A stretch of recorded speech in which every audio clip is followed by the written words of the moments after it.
batalion komandırlık unvanı Uygurlarga berilmedi. Bir işki nefer KGB'ye bağlanğanlarını hesap kalmaganda hatta batalion komandırlık unvanı hərbilik unvanı Uygurlarga berilmedi. Vatandaşlar. Demek inkılapның rehberlik hukukunu Stalin kontrol kılıp aldı. Şundak olsun inkılap şundak oldu. Endi hazır nim deydi James Millward deydi ki Brian'ın takdiri şu vakitte yani Yalt jığını diken yaki Yalt jığını da belgelendi. Uygurların bugünkü hali şununla şu harap ve devamlı geldiydi. Ahırdan nim deydi şunadan keyinki Şinjan'da avtonomiya jakarlandı. Ama bu fakat kağıt yüzdelik oldu. Məlum məndə millət itiraf qılındı yox, lakin millət çənçilərini Sovetlər İttifaqıdakı oxşar çoğun millətin şovinizmlə siyasətlərinin qurbanı bulup getdi. Şundaq bol. Hazır geleyli əndə, tünügün keçdağı bir nəzər ağdıraylı. Birinci ayının 15-ci işki John Devlet Amerika Koşmuş Ştatları çünkü oturursa birinci basmışlık kelişim imzalan. Muşu kelişim imzalanıştın burun vatandaşlara biz Amerika Koşmuş Ştatlarının devlet işlakatı Mike Pompeo yakın muşu hafta içinde otur Asya'daki 5 devlet ziyaretke barıdığı diyeni de məxsus Uygur meselesini oturup koyduğu diyeni de bu çakmaktık bir haber idi. Bulutluk asmanda çakmaktık bir haber idi. Bu acayip haber idi. Belki otur Asya'da demez, bütün dünyada acayip tesir peyda kıldı. Hatta bütün dünya oyunlaşkı mecbur buludu. Bunun cevabını izleşki tirişçallık görüstüdüğün bir vakit. Tüyüksüz toktap kaldı ya. Hürmetli vatandaşım. Şundaklı bunundan buram. O 2. ayının 3. günü Amerika Koşmuş Ştatları Avam Palatası Uygur kişilik hukuk siyaset kanun layihəsini maqulladı. Senatörle maqullaşı gerek idi. Lakin o jildin eşi hazır bu 2020-ci yılına kirip geldi. Biz yüz nefer suyumluk senatörümüzden talep kılımız ki bu kanun layihəsini maqullap bir işinlerini talep kılımız. Bugün azdır, köptür. 2019 yılı 2. ayının 10. günü, 3. ayının 19. günü tədqiqatçılar tərəfindən oturup koyulğan Uygur'un takdiri ve içinişlik takdiri Yalt Konferansı, Moskva Konferansı tılgıcı. Bugün bu tədqiqat institutunun yığınında, muhakeme yığınında mesela Uygur diyarının ötmişi ve hazırki siyaset vaziyeti temizliği muhakeme yığını. Washington şəhərindəki ən çox akıllar göre bu məxsus siyaset komitə taşqı işlər siyaseti doğrusu doktor ediken bu işin qatnaşqan bir Uygur'unu kömödüm demek olataq çakırılmadı. Bırak bu jığından taşqı siyaset doğrusu toxtalğanlıq ihtimal Uygurlarını çakırışqa əpsiz bolğan boz gerek, əpsiz bolğan boz gerek, çakırılmadı. Bırak jığınmışında oturup koyuldu, baştaki müraciətin boyunca söyümlük senatörla endilikti sizin kolunuzda turuvatkan Uygur kişilik hukuk siyaset kanununun məzmunları ötkenki Avam Palatası yazılgan, oturup koyulgan, tasdiqlangan məzmunlarını beyitiş, tuluklaş, küpeytiş mümkünlüğü şərait asıda hürmetlik senatörler Yalta bu Uygurların takdirini piçip koygan idi. Yalta Uygurların bugün günge elip kergen idi. Degen məzmununu kirgizip bu qatim bu kanun layihəsini təsdiqlab berişinlərini ümid qılımız biz Uygurlar, hürmetlik senatörler. Hazırgacha Uygur doğru sözlengen sözlerinin hamısı dini itiqad. Ceynamaz nerede kaldı, meçit nerede kaldı? Mesele bu emas. Dini itiqad meselesiyle bir milletin dini itiqadı bilen onun siyaset takdirini el kılgılı olmaydı.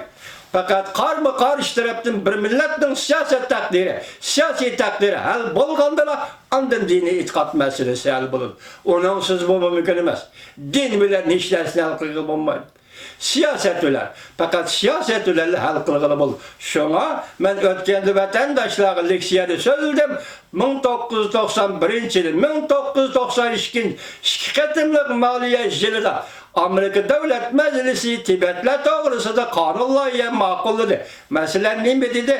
Tecavüz kılınmasın burun devlet idi Tibet. Tibet tecavüz kılınıp egellengen devlet. Moşunda kanun layihası Amerika Devlet Meclisi'nin çıktı bu siyaset. Bu bir milletin takdiri münasebetlik siyaset. Bugün Amerika Koşmuş Ştatlar'da koludup senatörlerin kolup turgan Uygur kişilik hukuk siyaset kanun layihasıga men destek katemle muş işke asas Amerikalı tadqiqatçılar yukarıda gösterdim 2. ayının 10. günü 3. ayının 19. günü Ottırga çıkan Yalta ve Moskova konferansı YouTube'da verildi. İzlep görün vatandaş. Bugün Ottırga çıkan tadqiqatçı belki Uygurlar için ömrü boyu eser yazıvatkan Uygur tarihini tadqiq kılıvatkan James Mill var. Efendinin ağızdan Ottırga çıktı. Yalta da Uygur'un takdiri biçildi. Yalta dinkiyen Uygur'un kelgisi yani kimge tabi buluşu degenden. Bu mezmunla o çok verilmekte. O çok verilişi gerek. Tekimi konkretlişi gerek. Bu yerde 1933 yılı kurulgan, Uygur'dan kurulgan yani bir devleti tilgi edilmekte.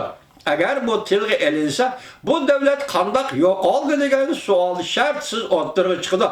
Bunun 34. yılda 37. yılda Stalin hava armiyası ve kurulup armiya evet bastır dediyse hazırlıklı dünyanın diplomatik münasebetlerinde kandak buran çapkın kötürüldü. Bunu siz men tahlil kılıp, analiz kılıp, tasavvur kılıp düşünemeyimiz vatandaşlar. Şuna ikinci katım kurulgan cumhuriyet tilge edilmekte. Ama 1884 yıldan 1912 yılgacha. Moşa aralıktan 84'ten 12'ye ihtimal İnşallah bakın 25-26 yıl ötken buldu.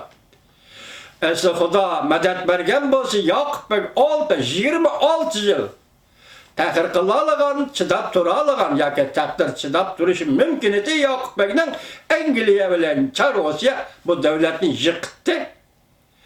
Eğer şu Çar-Rusya, Angliya bu Uygur devletini yıkıtmagan bolsa 26 yıl iken Cungo'da Mançın hükümeti ağdırıldı. Uygur uvaksız Orta Asya demez. Hatta Charles Bolger tasvirlegende Asya'da tüncü devlet ya tüncü devlet demegende ama Asya'da devlet başkuruşunun ölgüsü. Devlet başkuruşunun ölgüsü, içki tertip ordusunun ölgüsünü yarattı Yakup Bey degende bir ahval yani tasavvur kılamayız. Bu reallik yok. Bu tarihte bu reallikte biz tasavvurumuzla uğraştırıp çıkamayız hürmetli vatandaşlar. Lakin tasavvurumuzu oylayalayımız, fikir kılalayımız. Bana bugün James Mill var, kayan yaptı. Endi ben başta ettim şunu ama birincisi bizden kanun layihemiz senatörü toktap kaldı bu 2019 yıldan 2020 yılı öttü degenge. İkincisi bizden sevimli devletçiler kaçmaz. Mike Pompeo Orta Asya'ya menişi yolunu toktat, kıskattı. Bu seferini kıskattı. Bunun sebebi ne? Şundaklı yakında Uygur, Amerika cemiyetinin yeniden tayinlengen başlıklardan Kızlat Altay Efendi diyen idi ki 18. günü Amerika Federal Tekşürüş İdaresi'nden adamlar gelip bizge dokalat verdi diyen idi. Bu mu toktap kal? Muşların sebebi ne? İşte devlet söhbetke oturup da birinci katımlık söhbet ve kilişim imzalandı. İkinci katımlık söhbet ve kilişimin nimi ekenligini men sizlarga en asaslığı yadroluk canı-can menfaatler doğrusudur Cungo'nun söz işidir degen dersini men matbuatın elip sizlarga leksiya kılıp sözüldüm. Hem sizlarga canı-can, Cungo'nun canı-can menfaatinin nimi ekenligini hazırgıca inciklap yürüp çöndürdüm ya çöndüremedim. Keldi hazır Cungo'nun canı-can menfaatine berip takıladıgan söhbet ikinci katım başladı. Şuna ben başta dedim, bir devlet bir kadem çekinse, ikinci bir devletin bir kadem çekiliş gerek. Bir devlet bir kadem yol koysa, ikinci devletin bir kadem yol koyuş gerek. Bunun mezmunu sohbet, bunun mezmunu kelişim imzalaş dep atıldı. Şuna ağırlıkta devlet işlakatın Mike Pompeo'nun Orta Asya siyasi əməldir kaldırğanlığı da ve kelişiminin imzalanışı da ben sizge sual koyay görmeklik vatandaş. Siz bana sual koyun ki Xitay zaten nimedi yol koydu. Zaten nimedi yol koymakçı. Onun üstüne yana dikkat kılın ki her şembe, her yekşembe kirişengan doğrusu da biz sizlere tahtımay haber verip geldi. Aldığımızda üç ketken şembe yekşembe, bugün bana şembe yekşembe, moşu